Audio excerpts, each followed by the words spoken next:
영아부, 유치부, 어린이부의 성경학교와 청소년, 청년 연합수련회가 연합수련회까지 교회학교의 여름 모든 프로그램들이 이제 마무리되고 있습니다.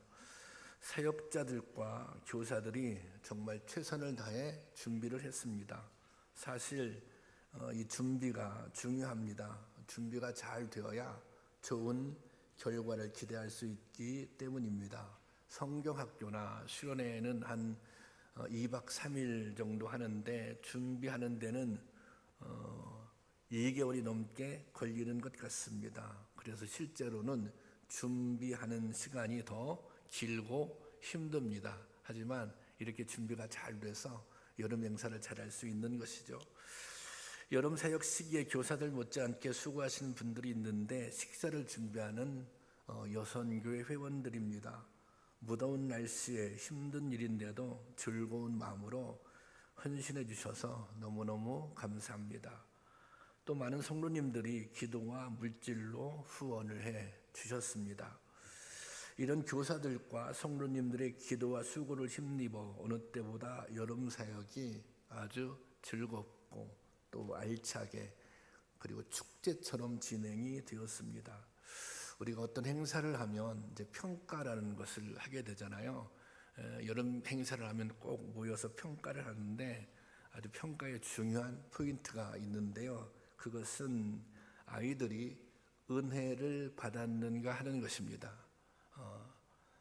또 한 가지는 이제 여름 성경학교 같은 경우는 2박 3일 동안 아이들이 집중적으로 말씀을 배우거든요. 이 말씀을 잘 배웠는가? 선생님들은 말씀을 잘 가르쳤는가? 왜냐하면 여름 성경학교의 핵심, 수련의 핵심은 은혜 받는데 또 말씀을 잘 배우는 데 있기 때문입니다. 그리고 또 두 번째는 아이들이 이 기간 동안 행복했는가? 이 2박 3일의 성경학교나 수련회 기간 동안 행복했는가? 그리고 아이들이 생각할 때 내가 참 사랑받고 있구나. 교회에서 선생님들이 또 성도님들이 나를 참 사랑해주고 있구나. 그것을 느끼게 하는 것입니다. 그래서 아이들이 이 시간이 가장 행복한 시간으로 그래서 내년을 기대하게 되는 것이죠. 우리가 이런 생각을 합니다.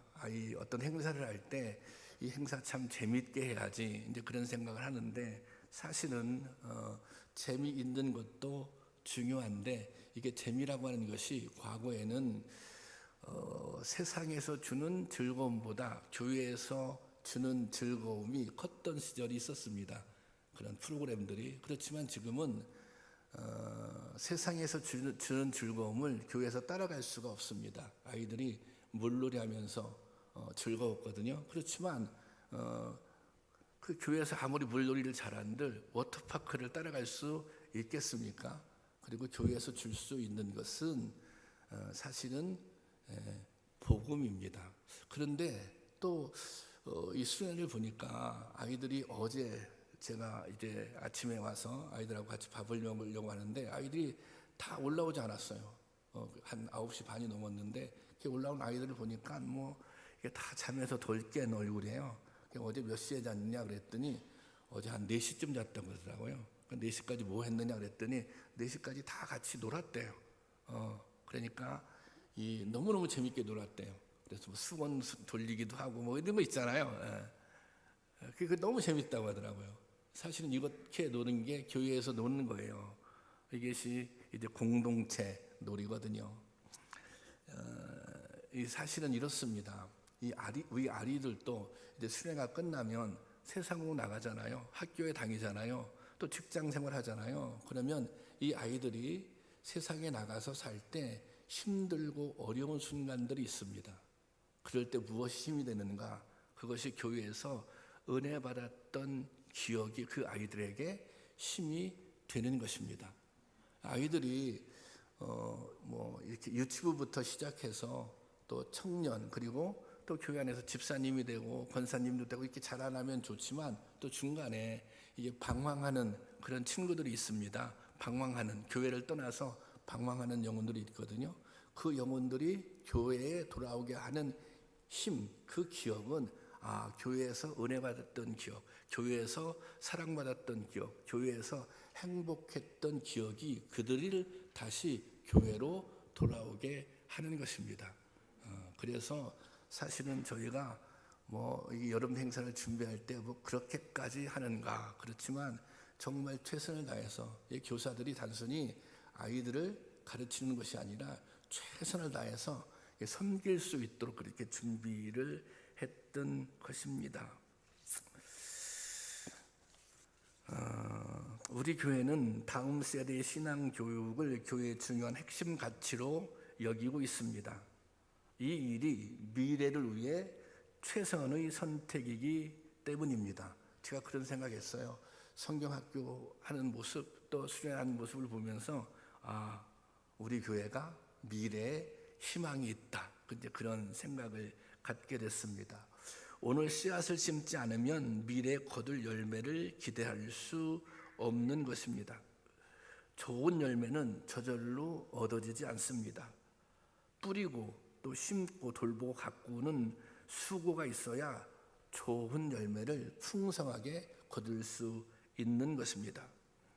주님께서는 씨 뿌리는 자의 비유를 통해 좋은 열매를 얻는 방법을 가르쳐 주셨습니다. 이미 여러분 가운데도 복음의 씨앗들이 뿌려져 있습니다. 우리가 다 우리의 심령, 우리의 마음의 밭에 복음의 씨앗들이 뿌려져 있습니다. 그렇다면 우리는 어떻게 하면 더 좋은 열매를 맺을 수 있겠습니까? 이게 좋은 열매를 맺으려면 두 가지 조건이 꼭 필요합니다. 하나는 좋은 씨앗이 심겨져야 합니다. 씨앗이 좋아야 되는 거죠. 그리고 또 하나는 씨는 밭에다 심는 거 아닙니까? 토양이 좋아야 하는 것입니다. 그런데 오늘 본문 11절 말씀 보면 이렇게 기록되어 있어요. 이 비유는 이러하니라. 씨는 뭐예요? 하나님의 말씀이요. 그렇게 기록하고 있습니다. 이 씨는 하나님의 말씀입니다. 다시 말하자면 하나님의 말씀은 이미 최고로 좋은 씨앗인 것입니다. 여러분 아멘이십니까? 우리 심령의 밭에 뿌려진 이 하나님의 말씀은 이미 최고의 씨앗인 것입니다. 하지만 아무리 좋은 씨앗이라고 해도 토양의 상태에 따라 열매를 맺을 수도 있고 또 열매를 맺을 수 없기도 한 것입니다. 우리가 본문을 흔히 씨 뿌리는 자의 비유라고 하는데 사실은 이 제목은 옳지가 않습니다. 이것은 네 종류의 땅의 비유가 더 좋은 제목입니다. 왜냐하면 열매라고 하는 것은, 열매를 거두는 것은 씨 뿌리는 사람에 의해서 좌우되는 것이 아니라 땅의 상태에 의해 결정되기 때문입니다. 누가 씨를 뿌렸느냐 그것이 중요한 것이 아니라 어떤 사람이 씨를 뿌렸느냐 그것이 영향을 받을 수 있겠지만 여기서 본문에서 말하고자 하는 것은 땅의 상태, 어떤 땅을 가지고 있느냐, 땅의 상태가 어떠하냐, 그것이 중요하기 때문입니다. 본문에서 주님께서 말씀하시는 열매는 그렇다면 무엇일까요? 우리가 열매 그러면 어떤 좋은 결과들을 생각합니다. 성공이라든지 성취라든지 또 어떤 목적을 달성했다든지 이 겉으로 드러나는 복 같은 거 그런 것을 생각할 수 있습니다. 그러나 여기서 말하는 열매는 그런 것들이 아닙니다. 여기서 뿌려진 씨앗이 무엇입니까? 하나님의 말씀입니다. 그러니까 이 말씀을 통해서, 하나님의 말씀을 통해서 얻어지는 열매입니다. 이 열매들을 한마디로 표현하자면 그것은 변화입니다. 하나님의 말씀이 나의 마음의 밭에 뿌려져서 나에게 어떤 변화가 일어났는가, 그 변화가 열매인 것입니다. 내가 더 사랑하게 되었다, 더 헌신하게 되었다, 더 섬기게 되었다, 누군가를 용서하게도 되었다, 내가 복음 때문에 고난도 받게 되었다. 사실 이런 것들이 열매인 것입니다. 지난주 먼저 부름받은 자의 책임이라는 제목으로 이제 설교를 했는데요. 그때 이제 본문 중에 이 마태복음 5장 16절의 말씀이 있어요. 마태복음 5장 16절 다 같이 한번 읽어볼까요? 시작. 이같이 너희 빛이 사람에게 비치게 하여 그들로 너희의 착한 행실을 보고 하늘에 계신 너희 아버지께 영광을 돌리게 하라. 여기 보면 너희가 너희의 착한 행실을 보고, 이 착한 행실이 무엇입니까? 말씀이 심겨져서 하나님 말씀 때문에 일어난 열매, 변화인 것입니다. 그리고 하늘에 계신 너희 아버지께 영광을 돌리게 하라. 다른 말로 한다면 이런 거예요. 열매라고 하는 것은 하나님의 영광을 드러내는 모든 이 결과들, 그것이 열매인 것입니다. 이 주님께서 비유로 말씀하실 때 길가, 또 바위 위, 가시떨기, 좋은 땅, 이렇게 네 가지 토양이 나옵니다. 그런데 씨 뿌리는 자의 비유를 이해하려면 유대의 파종 풍습을 알아야 합니다. 우리나라 같은 경우는 대개 밭을 갈아서 이랑을 만든 다음에 거기에 씨앗을 심습니다. 뿌리는 것보다는 대체적으로 심는다, 그게 맞겠죠, 우리나라 같은 경우는. 그런데 유대에서는 이 순서가 반대입니다. 먼저 밭을 갈고 파종하는 것이 아니라 일단 이 씨앗을 흩뿌립니다. 씨앗을 아주 넓게 뿌립니다. 이 넓게 뿌린 다음에 밭을 가는 거예요. 그러다 보니까 씨앗이 길가나 또 가시밭이나 또 돌밭에 떨어지게 되는 것입니다. 이 농부는 개의치 않고 후하게 씨를 뿌리는 거예요. 밭의 상태를 고려하지 않고.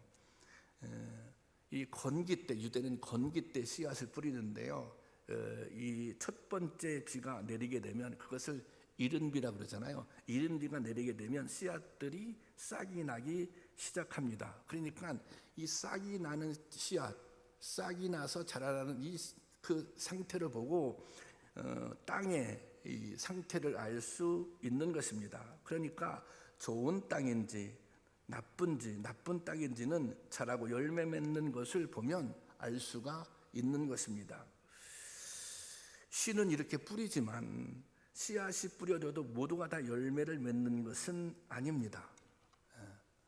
우리의 믿음도 그렇습니다. 우리가 수없이 말씀을 들어도 우리의 신앙이 다 자라나는 것은 아닙니다. 성장이 이루어지지 않는 경우도 있습니다. 또 변화가 일어나지도 않습니다. 그렇다면 무엇이 문제겠습니까? 우리가 듣는 하나님의 말씀에 문제가 있는 것입니까? 그렇지 않습니다. 복음은 그 자체로 생명력이 있습니다. 심령과 골수를 쪼개고도 남는 능력이 말씀 자체 안에 있는 것입니다. 그러니까 말씀에는 당연히 문제가 없는 것이죠. 무엇이 문제입니까? 우리의 마음의 밭이 문제인 것입니다. 본문에는 씨앗이 자랄 수 없는 문제 있는 땅 3가지가 나옵니다. 이 땅들은 씨앗이 성장할 수 없는 땅입니다. 왜냐하면 이 땅에는 성장을 방해하는 요인들이 있기 때문입니다. 우리는 오늘 말씀을 묵상하고 이 말씀을 통해서 나는 어떤 마음의 밭을 가지고 있는지 한번 점검해 볼 수 있기를 원합니다. 첫 번째는 길가와 같은 마음의 밭입니다. 이 길가는 12절 말씀 한번 볼까요? 12절 보겠습니다. 다 같이 시작.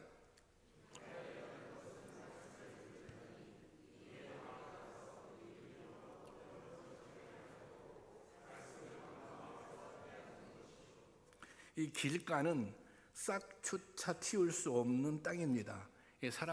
많은 사람들이 발길에 많은 사람들의 발길 때문에 땅이 굳어져서 씨가 뿌리를 내지 못하고, 그러지만 이제 새들이 와서 씨를 먹어 버리는 거예요. 이것은 사람의 마음이 굳어져서 말씀이 들어갈 여지가 없다는 것입니다. 사실 여러분들은 여기에 해당되지는 않습니다. 여러분들은 말씀을 받아들이고 또 받아들였기 때문에 지금 이 자리에서 예배를 드리고 있는 것이 아닙니까? 두 번째는 바위 위가 있습니다. 13절 말씀인데요, 같이 보겠습니다. 시작. 바위 위에 있다는 것은 말씀을 들을 때 기쁨으로 받으나 뿌리가 없어 잠깐 믿다가 시련을 당할 때에 배반하는 자요. 이 바위는 겉에는 흙이 덮여져 있지만 그 밑엔 바위가, 큰 돌덩이가 숨겨져 있는 것입니다. 그래서 뿌리를 내릴 수가 없는 거예요. 처음에는 잘 자라나는 것 같지만 가뭄이나 풍랑을 만나면 말라 죽거나 휩쓸려 떠내려가게 됩니다. 시험이 오면, 시련이 오면 그 시험을 이겨내지 못하는 것입니다. 말씀은 어떻게 듣습니까? 말씀은 귀로 듣습니다. 말씀은 어디서 이해합니까? 머리에서 이해를 합니다. 그런데 이 머리에서 이해하는 것만으로 그쳐서는 안 됩니다. 말씀은 마음으로 내려와야 합니다. 마음의 말씀을 새겨야 그 다음에 그 말씀대로 살아갈 수 있는 힘을 얻게 되는 것입니다. 그런데 이 마음속에 큰 바위가 자리 잡고 있으니 이 마음속에 말씀이 뿌리를 내릴 수 없게 되는 것입니다. 그러면 이 바위, 마음속에 있는 바위는 어떤 모습을 의미하고 있습니까? 우리 가운데 있는 무슨 의심이라든지 또 선입견이라든지 또 자기의라든지 교만한 마음, 이런 것들입니다. 이런 것들이 있으면 교만한 마음, 자기의, 선입견, 의심, 이런 마음도 있으면 씨가 마음속에 자리를 잡을 수 없는 것입니다. 그러니 이 바위가 제거되지 않는 한 말씀은 깊이 뿌리를 내릴 수 없는 것입니다. 그리고 또 한 가지 가시떨기와 같은 마음이 있습니다. 한번 14절 볼까요? 다 같이 보겠습니다. 시작. 가시떨기에 떨어졌다는 것은 말씀을 듣는 자이나 지내는 중 이생의 염려와 재물과 향락이 기운이 막혀 온전히 결실하지 못하는 자요. 이 가시떨기 밭은 뿌리도 내리고 줄기도 자랍니다. 어느 정도 열매도 보이기 시작합니다. 그런데 이 열매가 제대로 연거지질 못하는 것입니다. 끝까지 열매를 맺어서 결실을 보지 못하는 것입니다. 열매가 자라는데 필요한 영양분을 가시가 빼앗아 가기 때문입니다. 예수님께서는 이것을 세상의 근심과 욕심, 쾌락의 욕구라고 그렇게 말씀하십니다. 이것이 가시떨기와 같다. 이런 믿음의 유형은 그렇습니다. 하나님을 믿는 것이 첫 번째 우선순위가 아닙니다. 우선순위는 내가 가장 중요하다고 생각하는 거, 이 순서대로 정해지지 않습니까? 하나님을 믿는 것이 첫 번째 우선순위가 아니에요. 예수님을 믿는 것이 첫 번째 삶의 우선순위가 아니에요. 하나님 앞에 나와서 예배드리는 것이 인생의 첫 번째 우선순위가 아닙니다. 때로 우선순위인 것처럼 예배를 드리지만 뭔가 세상에 즐거운 일이 생긴다면 그것이 먼저입니다. 뭔가 세상에서 자기의 욕망을 채울 일이 생기면 그 일이 먼저입니다. 저는 때로 성도님들 가운데 마치 신앙생활을 취미생활처럼 하는 게 아니야? 그런 생각을 가질 때가 있습니다. 취미생활은 환경에 영향을 받습니다. 이 취미생활은 시간이 지나면, 지금은 그것이 즐겁고 좋은 일이지만 시간이 지나면 또 상황이 변하면 바뀔 수도 있는 것입니다. 중요한 것은 이 믿음은 어떤 믿음인가? 믿음이 있는 것 같지만, 열매가 있어 보이지만, 그럼에도 불구하고 예수님이, 하나님이, 예배가 첫 번째 삶의 우선순위는 아니라는 것입니다. 여러분, 좋은 열매를 기대한다면 먼저 마음의 밭의 상태를 정확하게 진단해야 합니다. 그리고 내 마음의 밭을 좋은 토양으로, 좋은 밭으로 만들어야 열매를 기대할 수 있는 것입니다. 우리는 모두 복음의 씨앗을 받은 사람입니다. 수도 없이 말씀이 우리의 마음밭에 뿌려졌습니다. 그런데 여러분의 마음밭에 뿌려진 씨앗의 상태가 어떤 것 같습니까? 잘 자라고 있습니까? 뿌리는 잘 내렸습니까? 열매는 맺고 있습니까? 우리의 마음의 밭을 점검해 볼 수 있기를 바랍니다. 여러분, 여러분들에게는 여러분들의 신앙 성장을 방해하는 요인이 무엇입니까? 마음이 굳어져 있지는 않습니까? 말씀을 들어도 온전하게 믿어지지 않는 것은 아닙니까? 세상의 염려와 욕심 때문에 신앙생활을 제대로 못하는 것은 아닙니까? 철저히 살펴보고 방해 요인들을 제거하시기 바랍니다. 그래야 우리 안에 심겨진 복음의 씨앗이 제대로 자랄 수 있는 것입니다. 그런 은혜가 있기를 주님의 이름으로 축원합니다. 이 씨앗이 자라 좋은 열매를 맺으려면 무엇보다 토양이 좋아야 합니다. 그래서 예수님께서도 좋은 땅의 중요성을 강조하셨습니다. 이 좋은 땅에 뿌려져야 잘 자라고 열매를 맺을 수 있는 것입니다. 오늘 보면 8절에 보면 제가 볼게요. 더러는 좋은 땅에 떨어짐에 나서 100배의 결실을 하였느니라, 그렇게 기록되어 있습니다.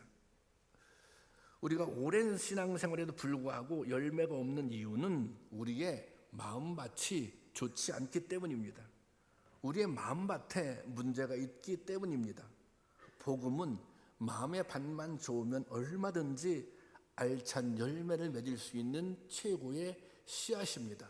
우리의 마음의 밭만 좋다면 복음은 정말 100배의 그 이상의 결실을 맺을 수 있는 것입니다. 왜냐하면 복음 자체가 그런 능력, 그런 힘을 가지고 있기 때문입니다.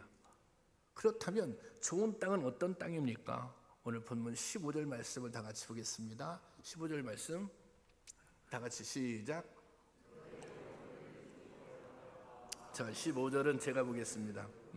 자, 이 말씀이 아니에요. 15절은 오늘 본문 15절은 좋은 땅에 있다는 것은 착하고 좋은 마음으로 말씀을 듣고 지켜 인내로 결신하는 자니라, 그렇게 기록하고 있습니다. 좋은 땅에 있다는 것은 나왔네요.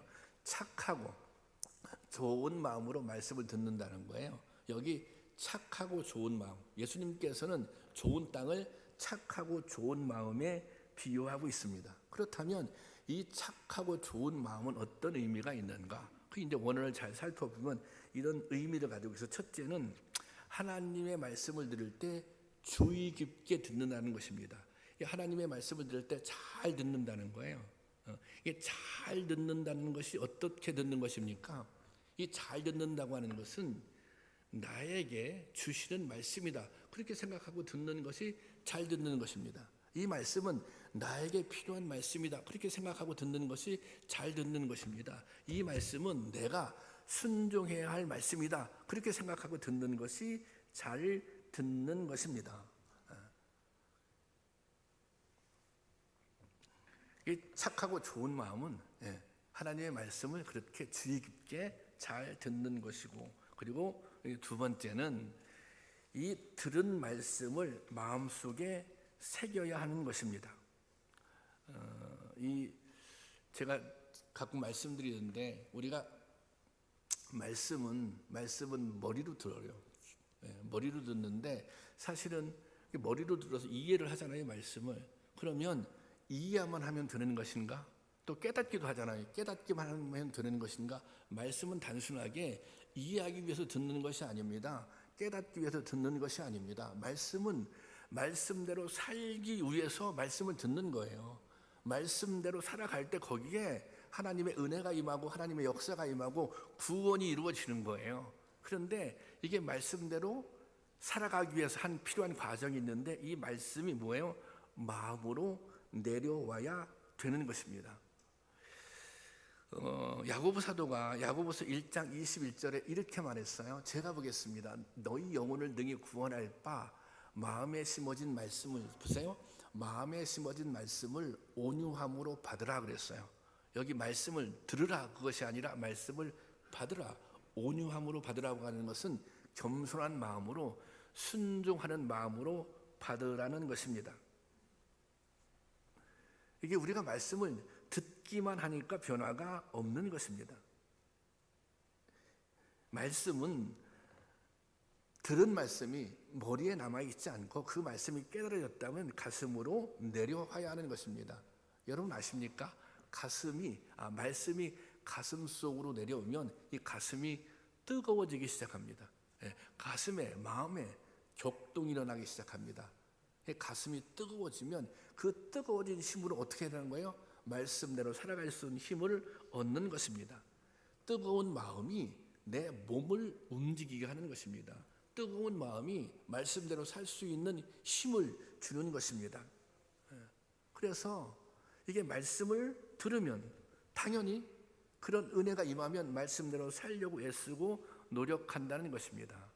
그러니까 이게 착한 마음으로 말씀을 듣는다. 착한 마음이라고 하는 것은 말씀을 나에게 주시는 말씀으로 듣고 그 말씀을 마음속에 새겨서 말씀대로 살려고 애쓰고 노력하는 것, 그것이 착한 마음으로 말씀을 듣는 거예요. 그런데 말씀대로 살다 보면 시험도 당하고 어려움도 당할 때가 있습니다. 당장은 열매가 없어 보이기도 합니다. 그래서 인내가 필요하다 그렇게 본문에서 말하고 있습니다. 참고 견디다 보면 열매를 맺을 수 있는 것입니다. 여러분, 우리의 마음밭도 좋은 땅으로 가꾸어야 합니다. 이 땅의 종류는 원래 두 가지입니다. 처음부터 좋은 땅이 있어요. 그리고 또 한 가지 땅은 안 좋은 땅이었었는데 좋게 가꾸어진 땅입니다. 이게 비록 척박한 땅이지만 갈아엎고 가꾸면 좋은 땅으로 만들 수 있는 것입니다. 이것을 개간 그렇게 부르잖아요. 산을 개간할 때 가장 먼저 하는 일이 굳어진 땅을 파헤치는 것입니다. 그리고 그 속에 있는 돌들을 골라내는 것입니다. 여러분, 우리의 마음도 우리의 마음밭도 이런 개간이 필요한 것입니다. 우리의 마음밭을 좋은 땅으로 만들기 위해서 해야 할 일이 있습니다. 꼭 반드시 필요한 일이 있습니다. 그것이 자기 성찰입니다. 자기 성찰이라고 하는 것은 말씀의 거울에 자기를 비추어 보아야 한다는 것입니다. 내가 말씀의 거울에 나 자신을 비추어 보아야 나의 마음의 밭이 어떤 상태인지를 알 수 있는 것입니다. 왜 우리의 신앙이 성숙하지 못합니까? 왜 우리가 열매를 맺지 못합니까? 그것은 자기 성찰이 안 되기 때문입니다. 자신의 문제가 스스로 무엇인지 모르기 때문입니다. 자신의 모습이 얼마나 부끄러운지 모르기 때문에 이게 고쳐지지가 않는 것입니다.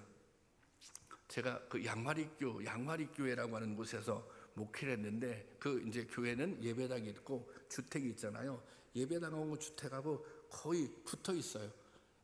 간격이 한 30cm 정도밖에 안 돼요. 거의 붙어 있는 거죠. 그러면 이렇게 이제 교회에 이제 강대상으로 들어오는 문이 있었거든요. 근데 저희 집에, 저희 거실에, 이 주택에 있는 거실의 문을 열면 바로 강대상에 있는 문과 마주하게 그렇게 교회를 건축을 했어요. 주택을 나중에 제가 건축했는데, 그래서 아침에 이제 새벽에 교회 갈 때 그 주택에 있는 거실의 문을 딱 열면 때로 문을 난 거죠. 교회에 들어가기, 그 강대상으로 통하게. 그럼 바로 이제 강대상 문이 보여서 그냥 열고 들어가면 되는 거예요. 어느 날 새벽에 제가 그날 좀 이렇게 늦잠을 잤던 것 같아요. 그래서 뭐 정신없이 이제 양복을 입고 그때 이제 넥타이도 매고 그랬거든요. 그때는 새벽 이제 기도를 하러 강대상으로 올라갔어요. 올라가서 예배를 시작했는데 이 사람들이 막 웃고 또 막 막 서로 눈짓을 하고 또 옆 사람 막 옆구리를 쿡쿡 찌르고 막 그러는 거예요. 보니까 그 뒤에 집사람이 앉아 있는 집사람이 그냥 입을 벌리고 다물지를 못하고 있어요. 얼굴이 허해져 있어요. 도대체 이게 무슨 일인가? 그래서 이제 예배를 얼른 설교를 짧게 얼른 끝나고 저 그때까지 왜 그런 줄 제가 알지를 못했어요. 끝나고 그러면 이제 돌아서서 뒤에 강대상이 있으니까 이렇게 기도를 하잖아요. 기도를 하려고 무릎을 딱 꿇는데 보니까 제가 파자마를 입고 있는 거예요. 그 위에는 이게 얼마나 그 모습이 우스꽝스러워서 밑에는 파자마 입고 위에는 그냥 양복 넥타이 매고 딱 양복 입고 이제 강대상으로 이 걸어 나올 때는 사람들이 다 보잖아요. 강대상에 서면 가려지지만 이 걸어 나올 때 보는 분들이 있고 못 본 분들이 있으니까 옆에서 쿡쿡 찌르면서 막 저거 보라고 이제 그렇게 서로가 막 신호를 보냈던 거예요. 제 모습이 얼마나 우스꽝스럽습니까? 이게 좀 추하잖아요. 그런데 모든 성도는 다 그 모습을 알고 있는데, 저의 그 우스꽝스러운 모습을, 저의 추한 모습을 알고 있는데 누구만 모르고 있어요? 저만 모르고 있었던 것입니다. 여러분, 혹시 여러분들도 나의 추한 모습을 다른 사람들은 다 알고 있는데 나만 모르고 있는 것은 아닙니까? 아니, 내가 추한 모습을 가지고 있는데 나만 몰라요. 다른 사람들은 다 알고 있는데, 다른 성도는 다 알고 있는데 나만 모르고 있는 거예요. 여러분, 자신의 모습을 제대로 살펴보시기를 바랍니다. 신앙생활을 수십 년, 10년, 20년, 30년, 40년, 50년을 했어요. 그래서 집사가 되고 권사가 되고 장로가 됐어요. 그런데 어떻게 일관적으로 이렇게 자기중심적일 수가 있습니까? 어떻게 그렇게 다른 사람을 조금도 배려할 줄을 모르십니까? 자신이 얼마나 추한 모습을 가지고 있는지, 추한 모습을 보여주고 있는지 알기나 하는 겁니까? 정말 이 구원이 없는 삶을 살고 있는 것입니다. 그런데 그걸 모르는 거예요. 자신이 그런 모습을 가지고 있는데 그 모습을 모르고 있는 거예요. 왜 그래요? 자기 성찰을 하고 있지 못하기 때문입니다. 사실 여러분들은, 다른 사람들은 잘 판단하지 않으십니까? 예리하게, 때로는 아주 냉철하게. 다른 사람들을 판단하려고 하지 말고 자기 자신을 판단할 수 있기를 바랍니다. 냉정하게, 예리하게 말씀의 거울에 비추어서 자기 자신을 성찰하지 않으면 절대로 신앙이 성숙할 수 없는 것입니다. 여러분, 제발 자기 자신을 스스로 성찰할 수 있는 그런 지혜, 능력을 갖고 있기를 원합니다. 목회를 수십 년 합니다. 그렇죠? 그런데 목사님들이 처음부터 망가집니까? 그렇지 않습니다. 목회를 잘하다가도 마지막에 망가지는 목사님들이 있어요. 왜 망가지는지 아십니까? 자기 성찰이 안 되기 때문에 망가지는 거예요. 성도들은 다 알고 있어요. 목사님이 망가졌다고 하는 것을 그들은 다 알고 있어요. 그런데 자기 자신만 모르는 거예요. 왜? 자기 자신의 모습을 모르는 거예요. 자기 성찰하지 않으니까. 여러분도 마찬가지예요. 신앙생활이라고 하는 것은 자기 성찰이 없잖아요. 그러면 그냥 믿음 있는 채 그렇게 살 수 있는 위험성이 농후한 것입니다. 꼭 좀 말씀에 비추어서 자기 자신을 들여다볼 수 있기를, 자기 자신을 스스로 판단할 수 있기를, 그런 지혜가 있기를 주님의 이름으로 권면합니다. 그리고 또 한 가지가 있는데, 그것은 좋은 마음의 밭을 만들기 위해서 필요한 것, 그것은 회개입니다. 회개. 여러분들은 신앙생활을 하면서 얼마나 회개하며 사십니까? 진심으로 하나님 앞에 회개해 본 적은 있으십니까? 성경에 나와 있는 말씀처럼 통회하고 자복하며 회개한 경험은 있으십니까? 여러분들이 회개한 경험이 별로 없다고 하는 것은, 나 회개 별로 하지 않았는데요, 회개한 경험이 없다고 하는 것은 죄를 짓지 않았기 때문에 회개하지 않는 것이 아니에요. 여러분들이 회개하지 않는 것은 죄를 안 졌기 때문에 회개하지 않는 것이 아니라 여러분의 심령이 강팍하기 때문에 회개하지 않는 것이에요. 여러분 아세요? 우리가 지은 죄보다 더 무서운 죄가 회개하지 않는 죄인 것입니다.